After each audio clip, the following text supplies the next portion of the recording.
So now we're getting to the end of the dialogue.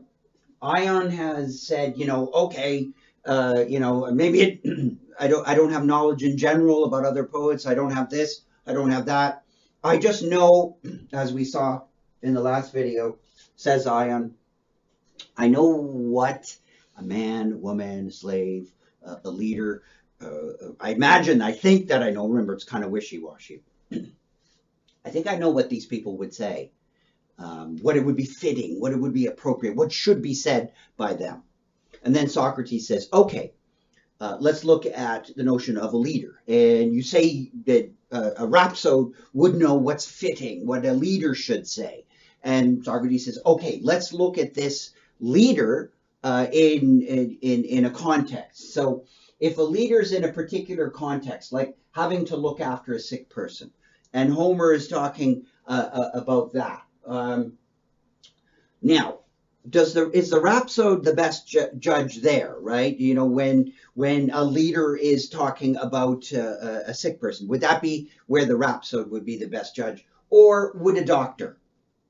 Well, once again, it's like, yeah, okay, even though I said that the rhapsode knows what's fitting for a leader to say, in the context of a leader looking after a sick person, a judge of that would be a better judge of that would be a doctor than a rhapsode.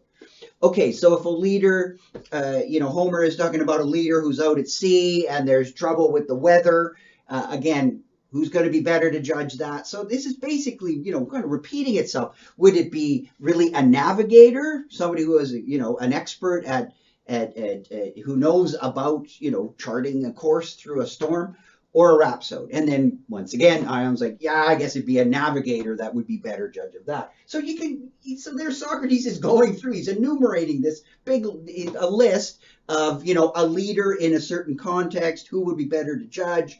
When Homer talks about that leader in that context, would it be a rhapsode or a specialist? And it's never the rhapsode, it's always the specialist until if the leader is in charge of troops and trying to motivate the troops, trying to get them going, and that's where, hold it, says Ion, that's where the rhapsode, that's where the rhapsode is the person that would know. A rhapsode would know what to say. So basically, as a general, when the leader is like a general, not just sort of abstract notion of a leader, like a captain of a ship, it would be a navigator would be better to talk about. But when the leader is in the context of being the leader of an army, a general, then all of a sudden the rhapsode says, the rhapsode can judge that. That's what a rhapsode would know what a general should say. And then in other words, Socrates said, so let me get this straight. Now you're telling me that the knowledge of the rhapsode is really like being a general. Like you would be this you would know how to be a general. And our favorite rhapsode Ion is going, yeah, I think that's it. I think we've got it now. He says, is the art of the general the same as the art of the rhapsode? So is this techne that you're talking about the techne of a general? Is that where we've got? Like all of our discussions about what a rhapsode really is he's a general? Is that what you're saying? And that the skills involved in generalship are the same as in being a rhapsode. And Ion says, look, I don't know about that. I'm going to sort of back off on that.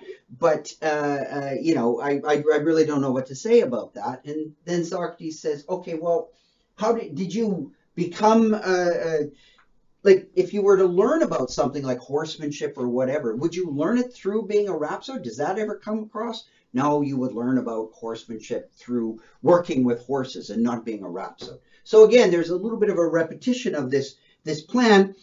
But Ion eventually agrees that being a good rhapsode at least makes him a good general. So I'm going to put this little asterisk up here because I'm going to refer back to it in a second. So it's like, the training of the rhapsode will lead to be the training of a general. And then, of course, Socrates has to say, well, okay, are you also saying that people who go into the army and get trained as being generals are going to automatically be good poets? And no. Ion doesn't like that idea. He's like, no, wait a second. Being a good rhapsode will make you a good general, but not the reverse, in the sense of being a good general is going to automatically make you a good rhapsode. And so Socrates says, okay, so you're telling me now you're this great rhapsode, this prize winner. So you must be a great general. And Ion is like, yeah. And then Socrates asks an natural question. Well, why aren't you a general then? Like, are you saying that Greece doesn't need it? Your city doesn't need it. Like, and why aren't you a general? So then there's a little bit of a discussion. Ion saying, well, I'm not a general because you Athenians, you take charge of everything and you exclude people like me. I'm not an Athenian. Remember, Ion doesn't come from, he comes from Ephesus, right? So he's not an Athenian. He's saying, you Athenians, you take over everything and you give the job to your fellow Athenian buddies, and I can't get a job as a general. So I got to be kind of a rhapsode. So the dialogue has kind of gone into a very kind of weird place. But Socrates says, well, that's not really true because there have been people from other cities who've been generals, et cetera, et cetera. So it's not the employment opportunities for non-Athenian generals are not as bad as you suggest. Okay. And then he says, look, at the end of it all, Socrates says, I really doubt that being a good rhapsode has made you a good general. So I'm not going to buy the general, that you're a great general line. I don't think so. And I don't think that being a rhapsode is going to make anyone a good general. I don't think there's a real connection there. So Socrates doesn't really argue, he just kind of dismisses this. And he says, so Socrates rejects this little point here.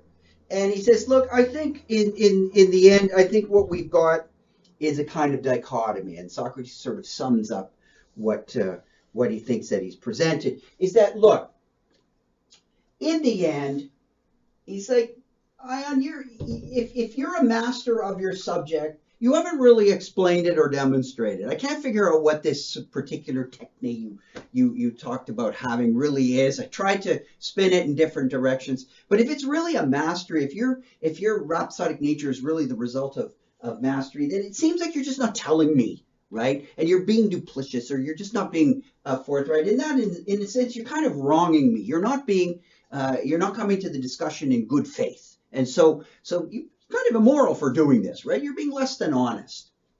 Or you're not a master. Well, so forget that. You're not hiding anything in the sense that you have a technique or a mastery that you're just not telling me about and you're being evasive. No, that's not the case. But you still have something, and and back to the other way. I guess it's a divine gift. That's in the end what you really have. Maybe with this associated irrationality that you don't like, and then maybe that's it. So in the end, we don't seem to have unpacked what this techne thing is, but it seems to be some kind of, at least in you, Ion, you seem to have this kind of divine gift. And notice, I don't think Socrates is saying in general that poets are whatever. He just it seems more like you, Ion. You seem to be kind of a special case.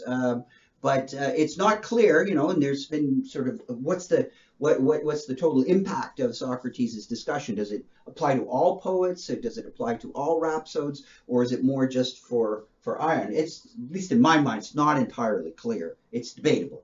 But, naturally, Ion is like, well, if I have to take the choice between, being someone who wasn't here in good faith and I'm an immoral person. No. He said it's far lovelier, right, to be thought of as divine. And the dialogue basically kind of we can take away is it doesn't seem that probably the rhapsode is really a master of a subject with knowledge.